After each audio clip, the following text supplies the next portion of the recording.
আজকের আলোচনার বিষয় হলো মূর্খ নয় নিজেকে বুদ্ধিমান করো। মূর্খ নয় নিজেকে বুদ্ধিমান করো। আচ্ছা, মূর্খ থেকে বুদ্ধিমান এই দুটো কনভার্ট করা যায়? বা বুদ্ধিমান হতে গেলে সেটা কি মানে আসমানি কোনো কিছু ব্যাপার বা স্বর্গ থেকে কিছু এসে তোমাকে বুদ্ধিমান করে দেবে? না। ডিফারেন্সিয়েশন বিটুইন মূর্খ অ্যান্ড বুদ্ধিমান তাদের আদব কায়দা, তাদের আচরণ, তাদের চলার ধরন। এই বিষয়টি তুমি পরিষ্কারভাবে বুঝতে পারো, তাহলে কিন্তু তুমি নিজে বুদ্ধিমান না বোকা, এবং কিভাবে তুমি নিজেকে বুদ্ধিমান তৈরি করবে তা অবশ্যই বুঝতে পারবে। কিছু আচরণ, অনেক পড়াশোনা জানে, প্রচুর বইপত্র পড়েছে, প্রচুর জ্ঞান আছে, বড় অফিসে চাকরি করে, তার মানে সে বুদ্ধিমান সেটা কিন্তু নয়। সে ধনী হতে পারে, সে বিদ্বান হতে পারে। একটা পরিষ্কারভাবে একটা কথা তোমাকে আমি বলি, এক জঙ্গলে এক বানর এবং এক গরু, দুজনের মধ্যে ভীষণ তর্ক। ভীষণ, জঙ্গলের মধ্যে সবাই থাকে, সকলে মিলে একসঙ্গে ঘোরাঘুরি করে, এ করে। হঠাৎ করে বানরটার কি মনে হয়েছে, গরুকে এসে বলছে, জানিস ঘাসের রং কেমন? গরু হাসতে হাসতে বলে, হ্যাঁ জানি, ঘাস তুমি খায়, ঘাসের সঙ্গে তোমার সম্পর্ক, ঘাসের রং সবুজ। সঙ্গে সঙ্গে বানর বলছে, ঘাসের রং সবুজ? গাধা, গরু কোথাকার, এই জন্য তোর নাম গরু। ঘাসের রং নীল। দুজনে তো দারুণ তর্ক, দারুণ তর্ক, ভীষণ তর্ক। এই তর্ক কিছু থামতে চায় না। লাস্ট অফ অল বানর এবং গরু দুজনেই চলে গেল সিংহের কাছে। বনের রাজা সিংহর কাছে গিয়ে তারা আবেদন করলো।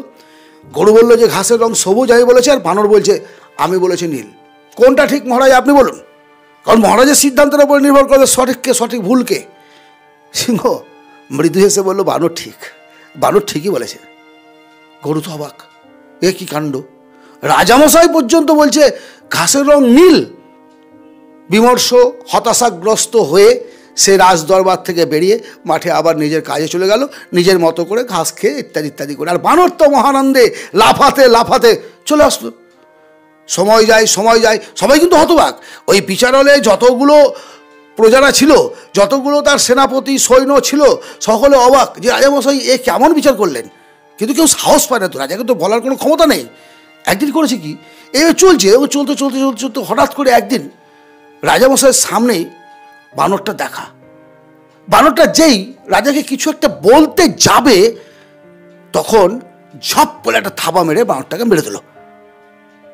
পাশে একটা শিয়াল ছিল, পাশেই। অবাক কাণ্ড। আজ তো বানর কোনো অন্যায় করেনি, আজ তো বানর কোনো ভুল করেনি, তারপরে কেন এমনটা হলো?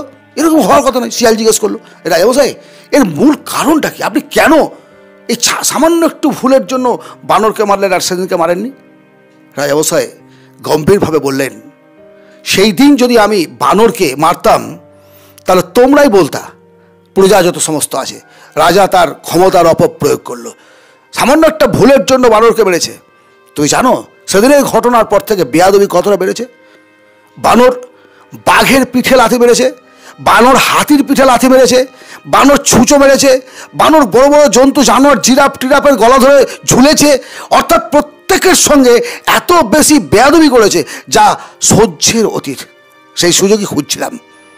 আজকে তোমরা বলছো, সাবাস দিচ্ছ, সারা জঙ্গল বলছে ঠিক আছে, রাজামশাই ঠিক করেছে এরকম একটা অপদার্থকে, এরকম একটা মূর্খকে ধ্বংস করে দিয়ে।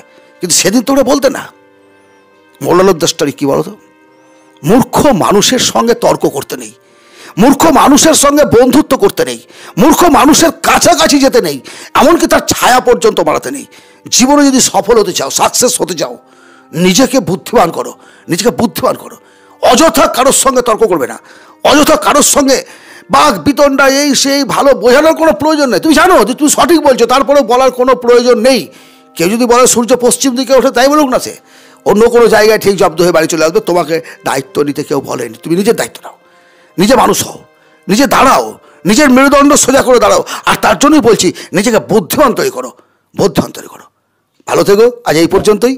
যদি ভালো লাগে আলোচনাটি, গল্পটি, অবশ্যই একটা লাইক করো, সাবস্ক্রাইব করো, সঙ্গে থেকো। ধন্যবাদ।